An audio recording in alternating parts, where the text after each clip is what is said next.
Good afternoon from Austin, Texas. On behalf of the NMC, I'm delighted to welcome you to the NMC Beyond the Horizon.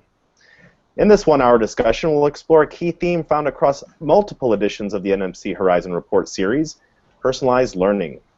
Personalizing learning refers to the range of educational programs, learning experiences, instructional approaches, and academic support strategies intended to address the specific needs, learning needs, interests, aspirations, or cultural backgrounds of individual students. Today we're going to discuss these various personalized approaches in practice with several of our NMC members and folks involved in NMC initiatives. I'm your host today, Alex Freeman, Senior Director of Membership and Special Projects at the NMC. I'm joined by Gordon Jackson, who is here to assist with technical support. Please feel free to ask questions via the unified chat. That's where you'll see some of the comments that we're talking about with the red button with the plus sign. That's how you're going to be able to communicate with us and ask questions or leave any comments if you have any technical issues. We are encountering a few problems with Chrome. They recently did an update, and just let us know if you're having some difficulty in here. Also joined by another NMCer, Brian Yunke. We're on social media, and we hope you are too. If you're on Twitter, the hashtag for today's event is hashtag NMCHZ.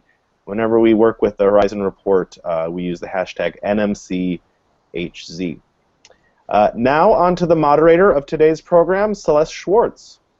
Celeste is President for Information Technology and College Services at Montgomery County Community College. She is joined on the panel by NMC members from Plymouth University, Kaplan University, and the University of Texas at San Antonio. Take it away, Celeste. Hello, everyone, and welcome to the program today. I think you'll find the topic of great interest, and you will also hear a variety of approaches that institutions are using throughout the world as far as the implementation of personal learning and also personalized support services. So I would like to first just briefly mention that Montgomery County Community College is involved in personalized learning in a variety of areas. First and foremost, in our area of teaching and learning, as far as the use of analytics to share with students how they're doing in their classes and compared to their peers. We are also actively involved in an integrated planning and advising process where both the learners and the advisors are really personalizing the experience with the students also taking responsibility for some of that student support service work. I think our panels will have similar things to talk about, and what I'd like to do now is to ask each of the panelists to tell us a little bit about themselves. So I'm going to start with Keith. Keith, would you please introduce yourself and tell us a little bit about your organization? Hi, everybody. I'm Keith Brender. I'm Vice President of Academic Operations at Kaplan University. We are based in Chicago. I'm actually dialing in from South Florida right now, so in the summer that's not such a not so bad to be in Chicago or South Florida. Kaplan University is primarily an online university, but we also have 15 campuses, and we serve what I would say is the new traditional student, which is the non-traditional student. Our average age of our student is about 38 years old. Many of the federally recognized risk factors, and so therefore we try to do a lot in a personalized way to help them get the credential and move on to a better and bigger career. Thank you, Keith. AC, would you like to introduce yourself, please? Hi, hope you can hear me. I'm Untitled Chatterjee, better addressed at AC just because of the complication of the name. I'm from University of Plymouth, United Kingdom. I have a background in computing, then moved into education and healthcare in the application of educational technology. I'm the director of technology enhanced learning here in Plymouth University, Peninsula College of Medicine and Dentistry. And I have worked previously in personalized learning projects across Europe for the last 6 to 7 years. And we are trying to build personalization of learning approaches rather than personal learning environments. And we'll elaborate on this as we go along here in Plymouth. Thank you. Vanessa, would you please introduce yourself? Sure. I am actually working remote down at the Innovations in Online Learning Conference here that our digital learning group is putting on in downtown San Antonio on the Riverwalk. And basically, my background, I serve as the Assistant Vice Provost for IT at the University of Texas at San Antonio.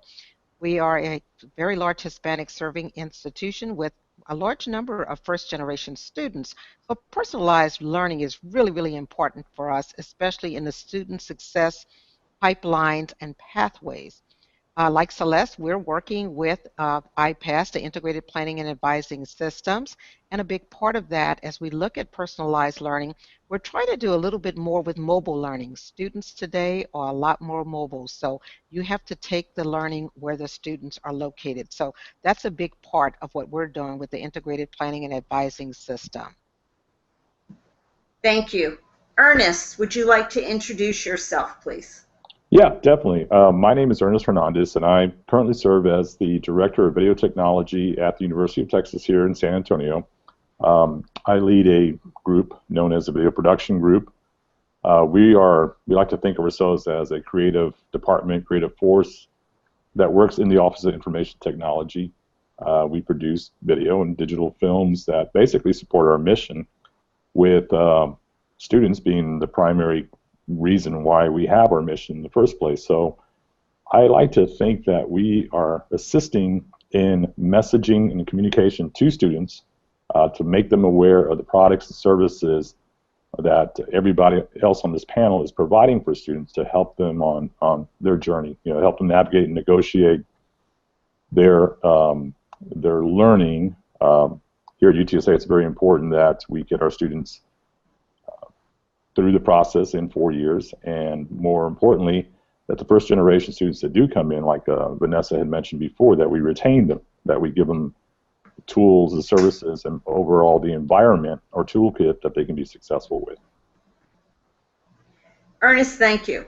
I think the folks who are on the line and viewing this really want to hear from the panelists and want to know more about what each of your organizations are doing in the area of personalized approaches, what that looks like. I know that there are many different definitions of what personalized learning actually is. We're not going to focus so much on the definitions, but we're going to focus on those things that your institution considers as personalized learning. Keith, if you could kick us off, that would be great. Sure, happy to. Thanks, Celeste. So the area that I wanted to bring up to the group today is about prior learning assessment.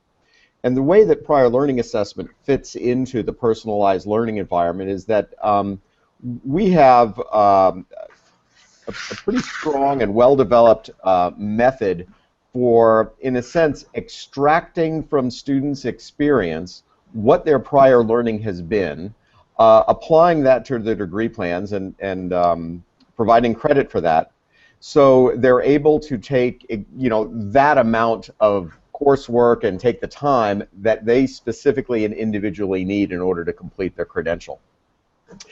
So for example, student A might be coming in with no transfer credits from any other institution, no real recognizable prior learning, and would require 180 quarter credit hours in order to complete a bachelor's degree. Student B might come in, might have been at a couple of different institutions, put together 20 or 30 transfer credits that can apply to a particular degree. But then that student would be able to take one of our prior learning courses. We have an open course that anybody can take can go in and be led through a process to, again, extract their prior learning as it applies to the outcomes of the courses that actually fit into his or her degree plan. So, for example, students, we've put, over the past 5 years, we've put about 2,000 students through the prior learning assessment course. And this is a regular course at Kaplan University. It usually fills an elective slot.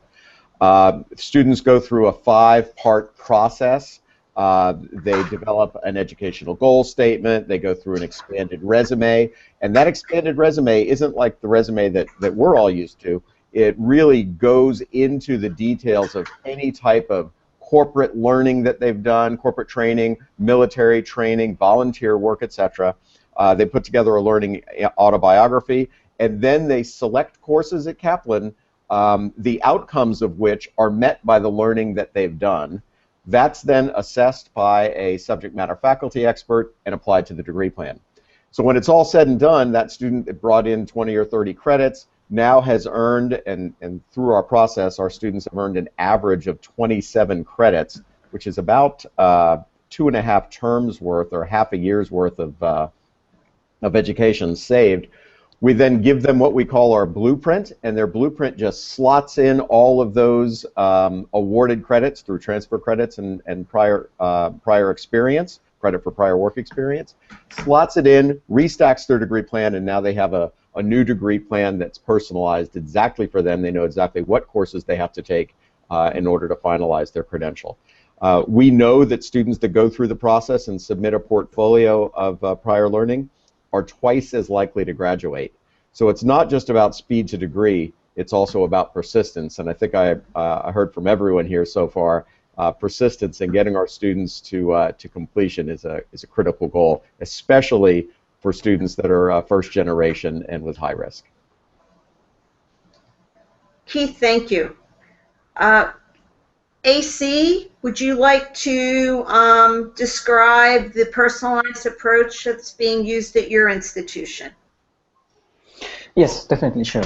Thanks, Celeste. Thanks, Keith, for that start. I think you will see that throughout the discussions there will be very common themes in terms of how we're trying to support personalized learning across various institutions, helping the students to completion using learning analytics and various web technologies that's currently available.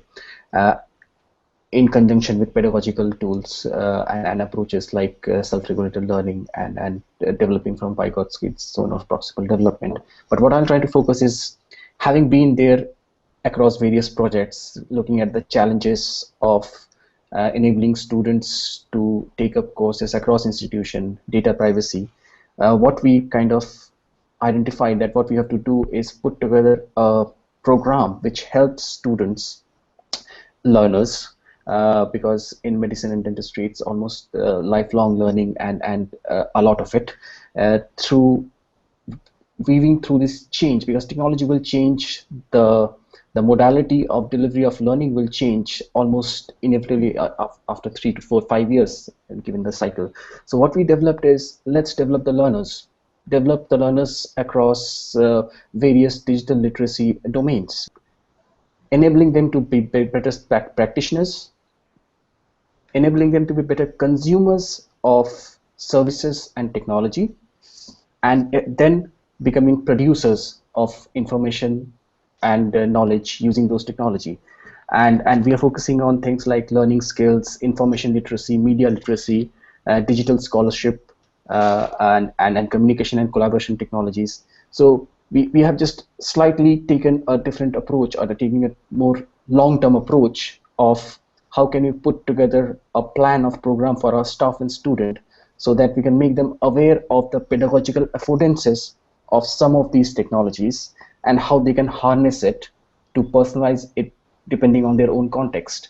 Because you have your students looking with for a different set of goals. The staff are trying to look at the same set of technology stack but trying to extract a different sort of information.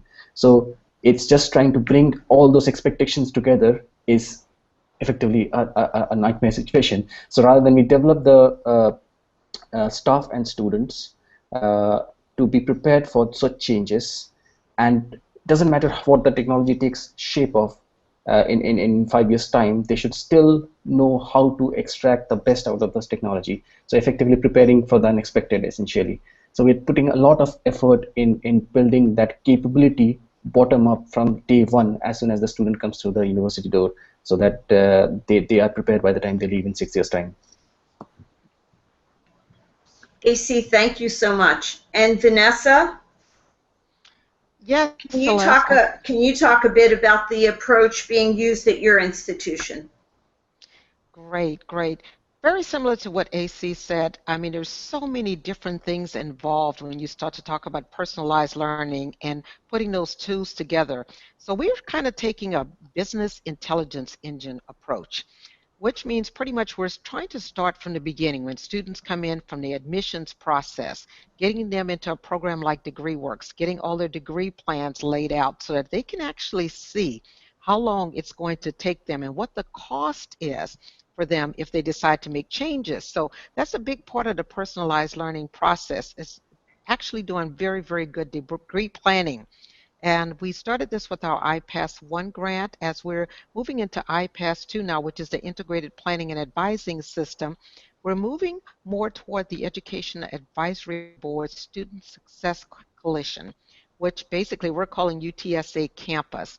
So it's an approach that integrates those degree plans with the students getting the right kind of advising they need, a more personalized approach to getting them in the right courses, looking at what it's going to take to try to get them to finish in 4. We have a project at UTSA we call Finish in 4. So as closely as we can get them to finishing in 4 years, we try to do that. It really helps the student to cut down on the costs of what it costs to go to school, but also to get them out and into the career field as quickly as possible.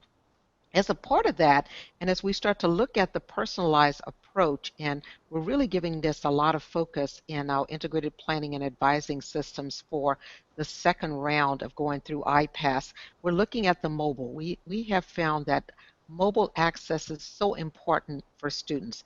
If you really want to personalize the learning for a student, you have to get that learning to where the student will use the tools more effectively. So we're looking at things, students come into the classroom, and I have a faculty appointment, so from time to time I do get a chance to get in the classroom and teach.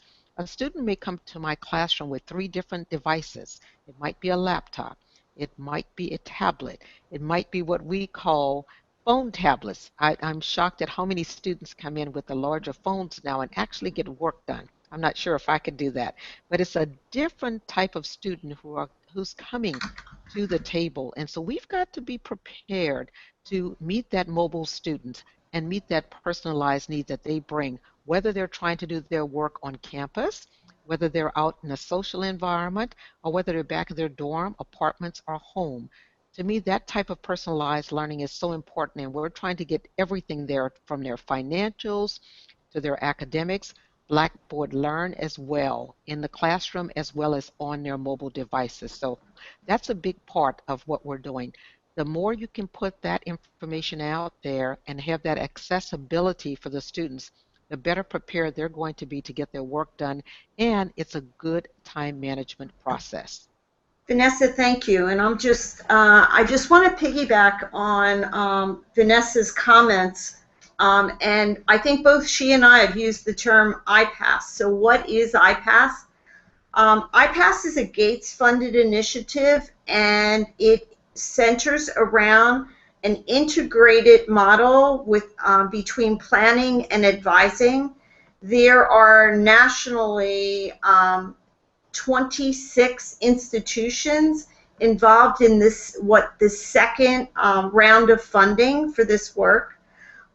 And the institutions involved are both 2-year institutions and 4-year institutions. Each of the there is no set approach to the way any of the institutions have moved forward with their IPASS work. Much of this is designed by the institution based on their own institutional culture. And in fact, each of the institutions that's participating in this grant and in this work are heavily involved in research as well to clearly identify the components that are working and not working. Vanessa, thank you for your comments. And we are going to move on to our fourth panelist, Ernest. And Ernest, you have a bit of a different role than the other three panelists. And I think the audience would be very interested in understanding how you support a personalized approach at your institution. And I think we also perhaps have a video that you might be showing as well. Thank you, Celeste. And first, I would like to say that listening to the other panelists, I think I'm very impressed. I think there's some really great work that's being done in the area of personalized learning and creating personalized learning environments. I'm lucky in that I get to work with Vanessa's group pretty closely on supporting initiatives that are there, like iPass and different components of it. But one of the questions I would ask to the panelists and to other people listening is, with all the wonderful programs that are being designed, produced, executed, information getting out to the students, how effectively are we communicating what is available to students for their assistance, whether it's Finish in 4 or retention or assisting the first-generation students to stay in your institutions, be it 2 or 4 years. I come from not the educational background, but from a commercial background.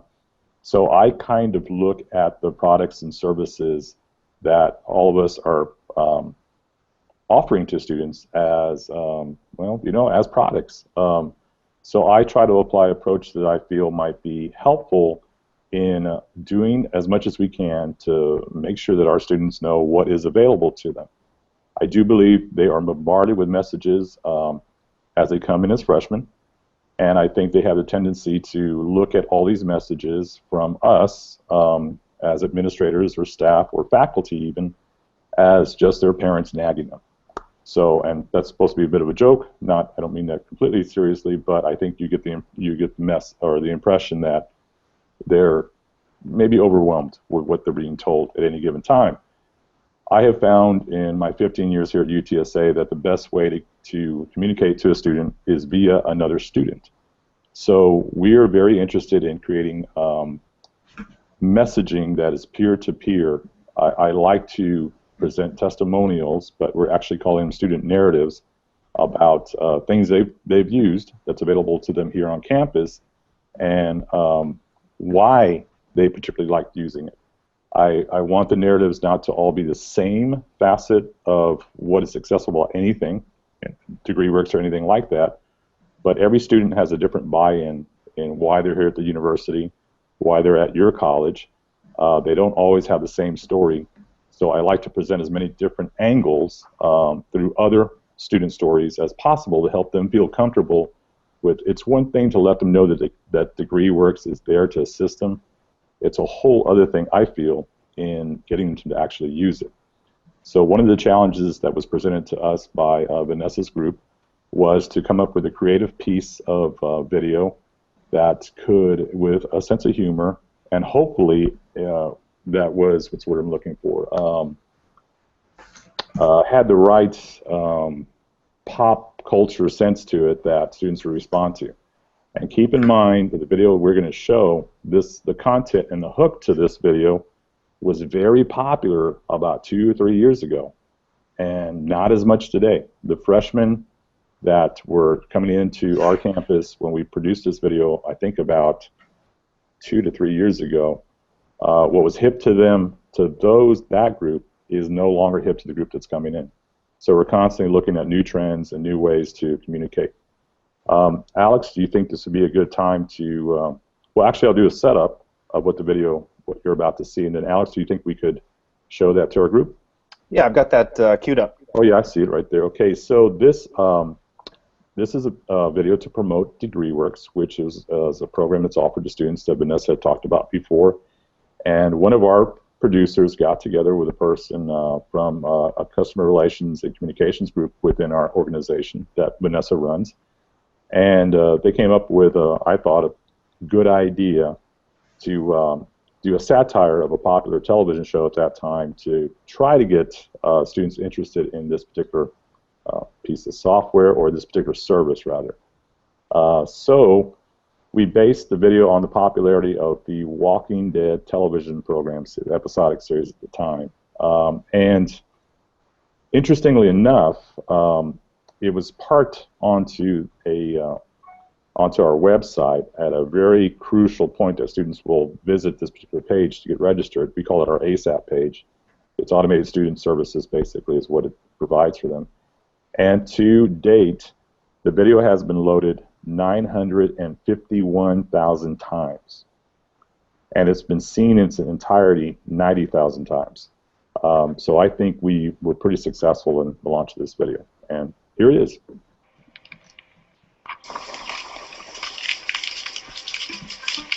I used to wonder, when will I graduate? When would I ever have enough credits? It was all because I wasn't familiar with my degree plan. Every semester, I saw friends graduate and getting on with their lives, beginning their careers, accomplishing their goals, while I remained stuck here on campus. And I wasn't alone. There were students all over UTSA just like me, lost, confused, without any direction. They called us zombies. Then it all changed one day when I met with my advisor and she introduced me to DegreeWorks. She explained to me that DegreeWorks is a comprehensive, easy that allows you to track your degree progress by allowing you to review and monitor what you've achieved so far and what requirements are yet to be fulfilled, allowing you to choose the most efficient route to graduation. In addition, you're able to see what coursework you'll need to complete if you choose to change your major. Knowing precisely which courses you need saves you both time and money. And the best part is, I can access DegreeWorks at any time from anywhere. I was finally going to graduate. I've never felt so alive. With DegreeWorks, you can create a semester-by-semester course plan, monitor your progress toward graduation, create a what-if plan that details what happens if you change your major or degree plan, look ahead to how your progress will be affected by the courses you plan to take in future semesters, and run GPA calculations based on current grades and future grades. Stay on track with DegreeWorks and graduate on time. As you can tell, we had a lot of fun making that video, and really that's what I wanted to add to the conversation at this point. Okay, thank you. Vanessa or Ernest, can you talk to us about the results of videos like that? Do you have data that supports that the video had value? That's a really good question. That's something that our group deals with in a couple of different ways. Of course, we rely on analytics that we can get off of video platforms. And as I mentioned before, for us, there's a big difference in how many times the video has actually been loaded and how many times it's actually been seen through its entirety. But as far as testing how effective the efficacy of it is, it's hard to say, but in a very unscientific way, what I see is we tend to work with students and create kind of a group or a collective of students that we're able to utilize for different videos that we produce. What we found is the best way to know how effective the video has been is when we're out doing stuff in public and students come up to us and they recognize the pieces that they're seeing not only on websites but through a distributed digital video system we have here at UTSA called Rowdy Vision. So to answer your question, we have very unscientific ways of finding out whether something has been successful or not, but have not really developed yet, at least from our group, what the efficacy is of any piece that we've done. But it is something that we're actively researching. Vanessa might have more a scientific approach to how these are graded. From the advising side, one of the good things is basically the advising department looks at this and they can tell based on the percentage of students who are actually using it and getting their degrees into DegreeWorks For the first couple of years, it was a requirement for freshmen. So more and more students now, as they come in, will have degree works. What they didn't do is go back to seniors or juniors and say, hey, you've got to put this information in. So now all of the students coming in get their degree plans in. We also have a student coalition. And normally from that group, we take surveys, we ask questions from them as to how it works. How it's worked for them in helping them. One of the other areas we have found is when we have our tech conferences on a yearly basis, and students come in for that as well, those questions come up. And the last time I sat in one with our Gartner rep, who happened to be there at the same time, we asked that question, and everybody in the room was using it, with the exception of one student there. Normally, the students have learned about the program and are using it. So, and one of the good things I think Ernest brought out is we didn't do just this video. We actually put together, they put together 2 other videos. We also did some marketing as far as in the hallways, in the main hallways where freshmen show up. So those posters are still hanging there, really long marketing events as well as the digital boards. It's one of those things where you have to hit the students.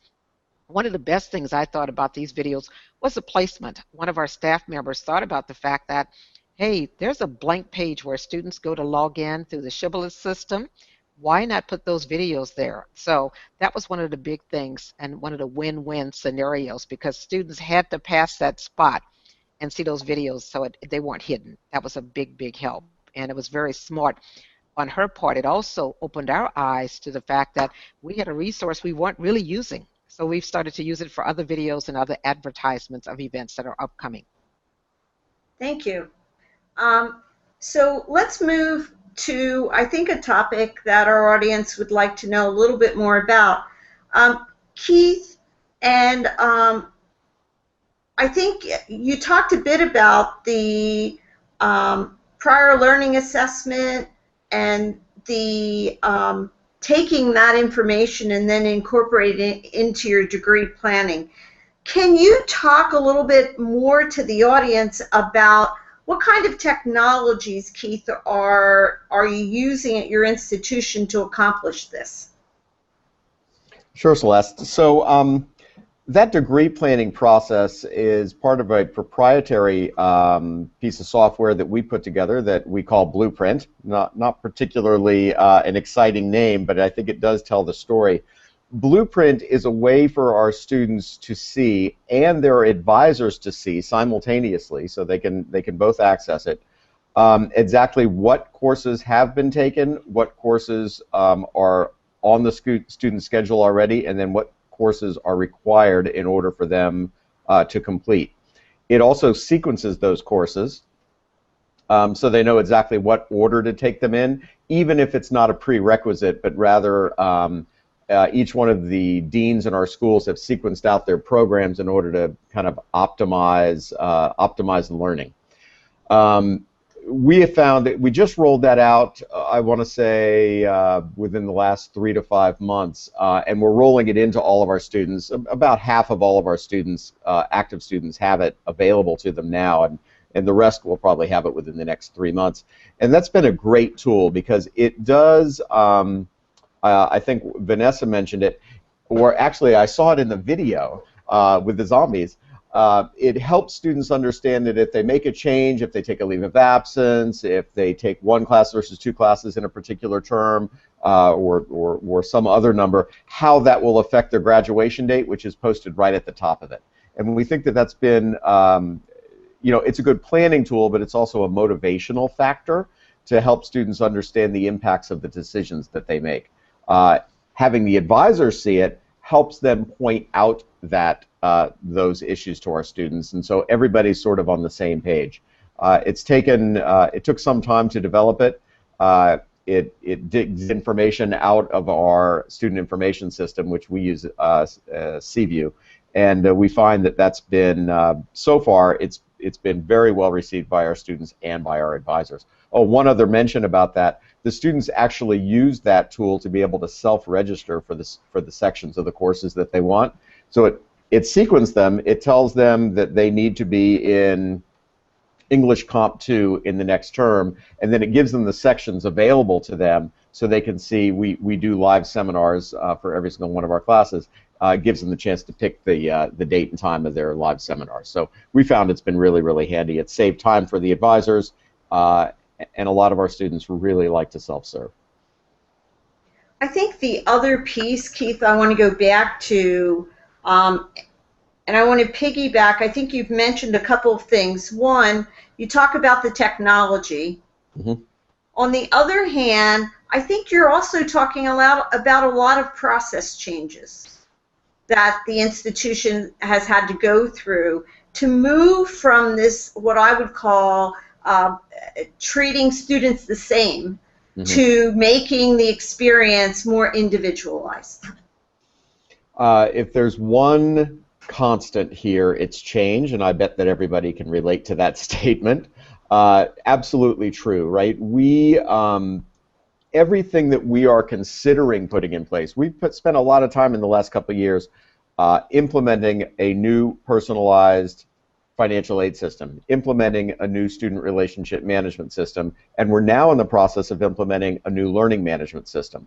Huge investments that literally suck the energy out of all of us to try to bring those systems to get them up and running. But once they're up and running, that's when we have to change our processes, change our thinking, change the motivation of our staff and our faculty to help them use those with the goal in mind of having our students get to a new career as quickly and as efficiently as they possibly can.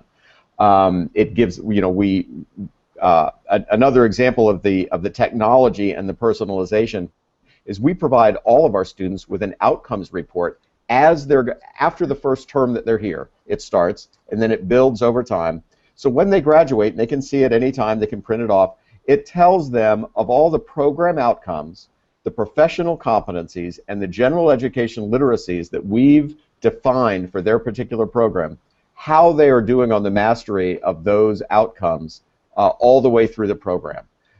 We find that that's something that students, in a very personalized way, can take to prospective employers and say, look, I noticed from your employment advertisement that you need somebody that has good teamwork skills, and I can show you on this outcomes report that that's been a competency that I've really excelled at as I've gone through my career here.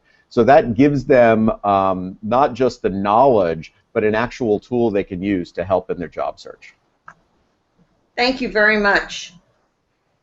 AC, throughout your earlier discussion about the personalized approach used at your institution, you did at times mention various technologies. I wonder if you would recap those technologies for the listeners. Yeah, sure. Thanks, Celeste. I think, as I mentioned earlier as well, these are almost common stack of technologies that most institutions use to identify struggling students or students that need additional support for completing their degree within a given time frame. So we do the same. We probably in medicine and dentistry or in clinical education, there's huge number of assessments.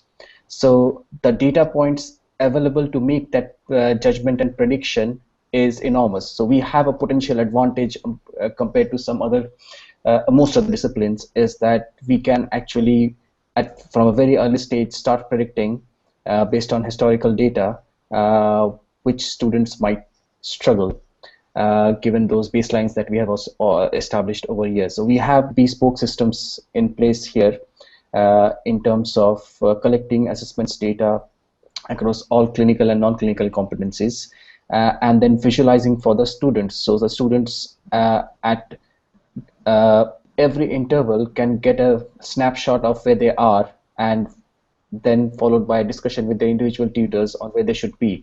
If they are deemed lagging behind, then there is a remediation plan that is set alongside with the tutors, so that those remediation plan is actioned. Now, we have been using the system for 6 or 7 years. It has become almost a legacy system. What we are doing is we are gradually migrating to a more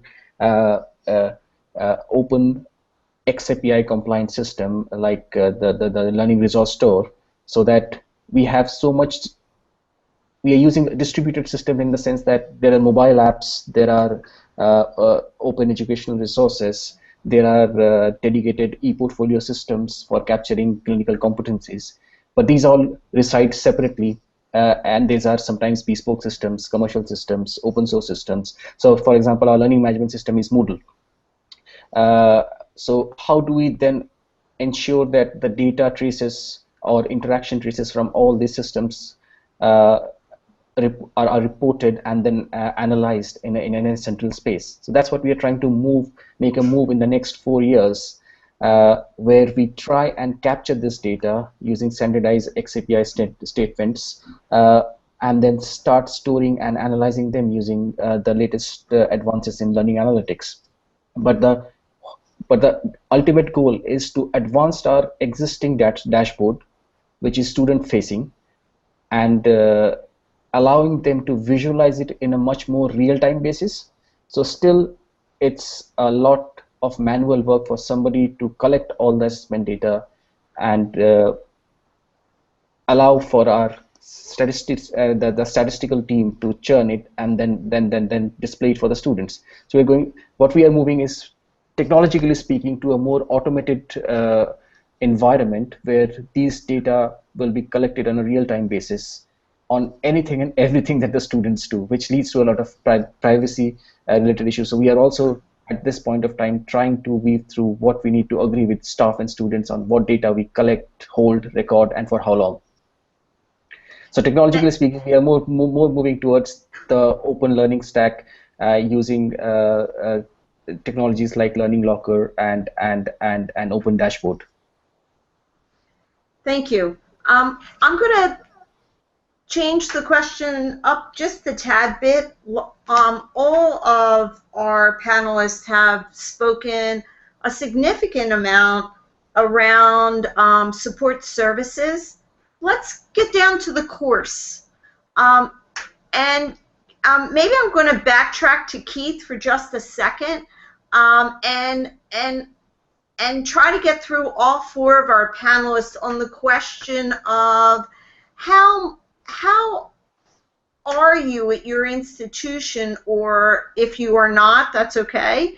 How might you be using or be able to describe personalized learning at the course level? So I'll talk about something that we're in the active planning process, and this is a catchword that I don't want to get in trouble with it, but competency-based education. There's a lot of institutions planning it, working it, doing it, trying it, etc. We are one of the experimental sites initiatives for competency-based education. We are diligently working to deliver our one of our first programs taught in that method, and what that does for us is it provides almost the ultimate in personalized learning. If students in a particular course understand and already know pieces of the course material and of those outcomes, we will allow them to accelerate through the course, take the assessment, and move on through that section, thereby sort of sucking all the extra air out of their degree and learning those things that they need to learn. In addition, we're providing them with all of the learning materials that a student in a traditionally taught distance course, because we're mostly distance, all the learning materials, all the discussion boards, the live seminars, the reading, the practice, the papers, all that stuff, they can do all of those things or not. And all we're looking for is to give them the learning that they need in order to fill in the gaps of their knowledge and move forward on the outcomes. So I think that once we roll that out toward the end of this year, beginning of next, we're going to see a certain type of students, not for everyone, but a certain type of student be able to accelerate just a little bit more and take advantage. We think take advantage of competency, but in a structured environment, in a term structure, not completely direct assessment that will help them to get just what they need. Thank you. AC, do you have anything to add to that? I think I covered that partially in what I said earlier in terms of how we are trying to personalize learning at the course level. But one of the things that we have recently introduced is and experimenting with is digital curriculum map, which then maps to the various learning material and assessment. So what it does is allows us, individual learner, to visualize the entire curriculum that they are supposed to cover in that particular course, and as they are going through it, they know that where they are, how much they need to cover. So that sort of allows us to provide individualized feedback. So we're trying to automate this further so that when they are learning a particular subject for a particular learning outcome, through our recommendation engine that is in the works, we'll be able to recommend appropriate peers who have already completed that, recommend appropriate resources that might aid or accelerate their learning. So that's what we're trying to use personalization for at an individual at a course level, for the individual at the course level. Thank you. Vanessa, at your institution, things planned or things currently underway for personalized learning from a course standpoint?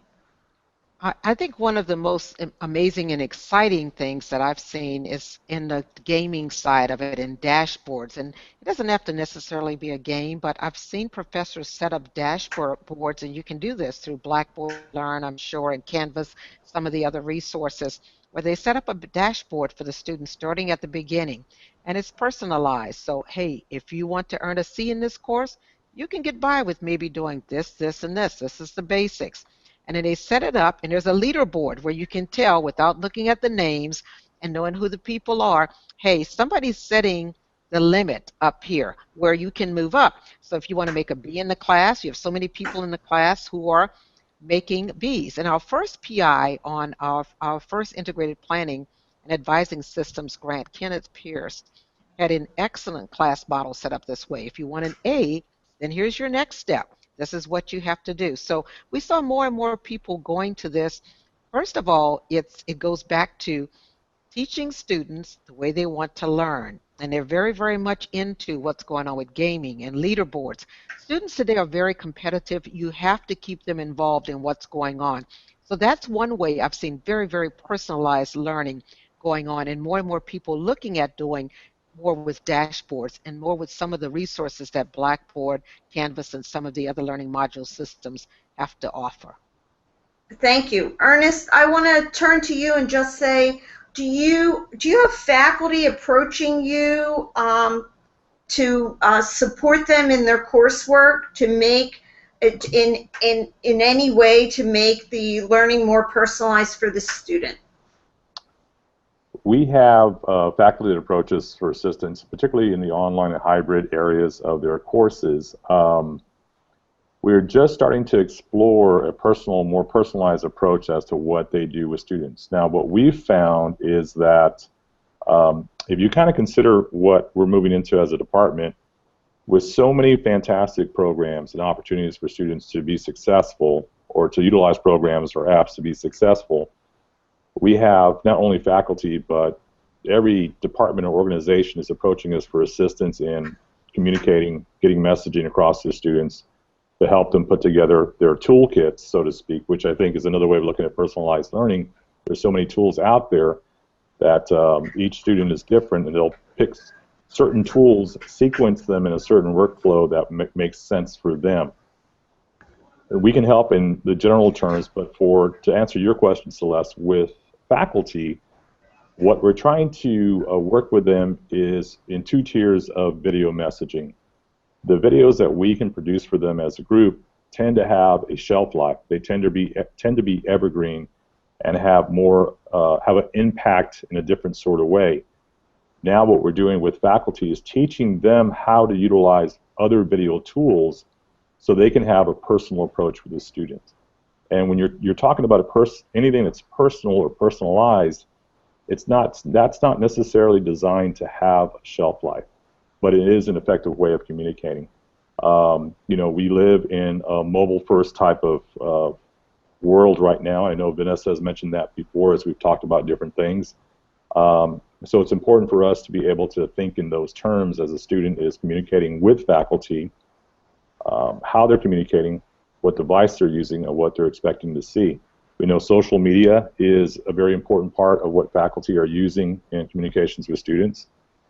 So there again, we want to show them the best way to utilize a piece of video for their online courses, be it in any learning management system or in a social media context. So at that point, I see us being more of designers and consultants than actual the people doing the video. I hope that makes sense.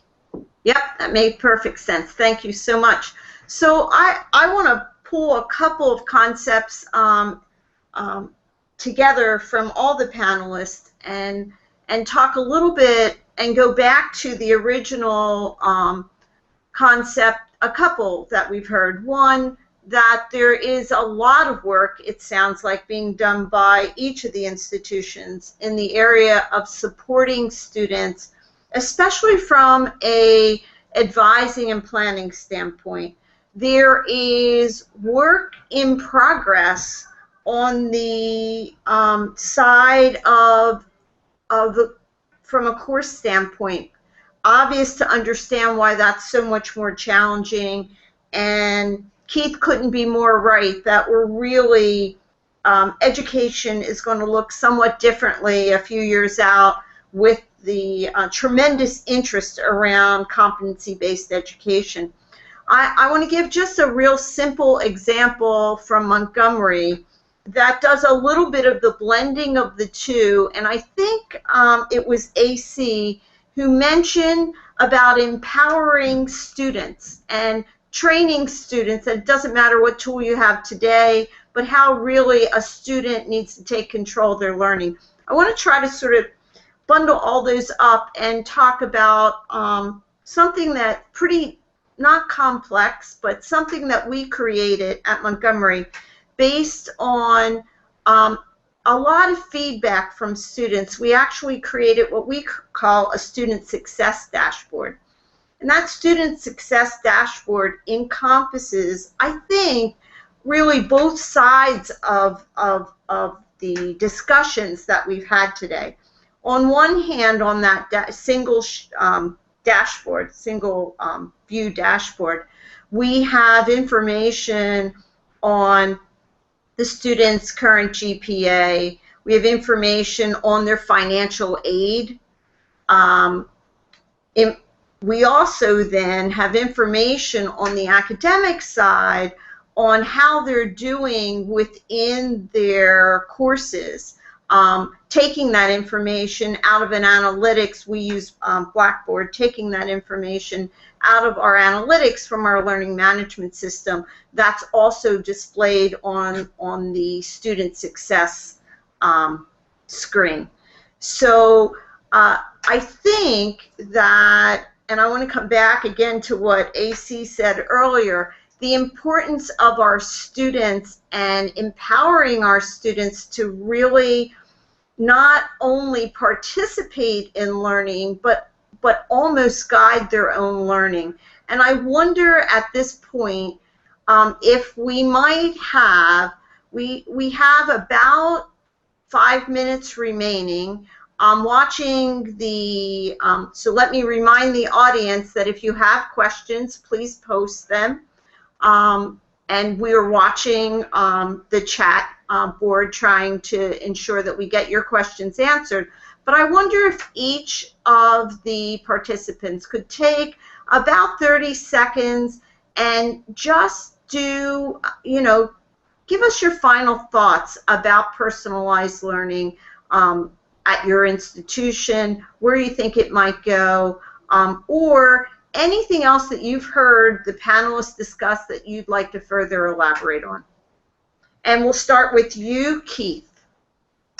Okay, well, keeping it to about 30 seconds, look, the face of our students, the type of students has changed. We talked about it at the very beginning. More and more non-traditional students, that's frankly all of our students are non-traditional. And because they come from so many different backgrounds, so many different situations, or living through so many different issues in their lives, the requirement for us to be flexible to meet them where they are is paramount. If we're going to get them out with a credential and meet the needs of society with more college-educated people having the right skills in this new marketplace, we've got to do it differently. We're not going to be able to bring in 18-year-olds, stick them in a dorm, have them do the stuff that we tell them to do, sit in the seats for the amount of time we tell them to, and then have them leave in exactly 4 years, like it does, like happened back in the old days when I was an undergrad. It just isn't the model anymore. So I think that those institutions that can meet that challenge, use the technology, use the big data, and have the people engaged, faculty, staff, and everybody else, to help students over the hump. Whatever that hump is and wherever it occurs in their career, I think that's the wave of the future, and I'm excited to be engaged in that. It's really, I feel a lot of passion for it, as do a lot of my colleagues here, and we're going to keep pushing that envelope. Thank you. AC?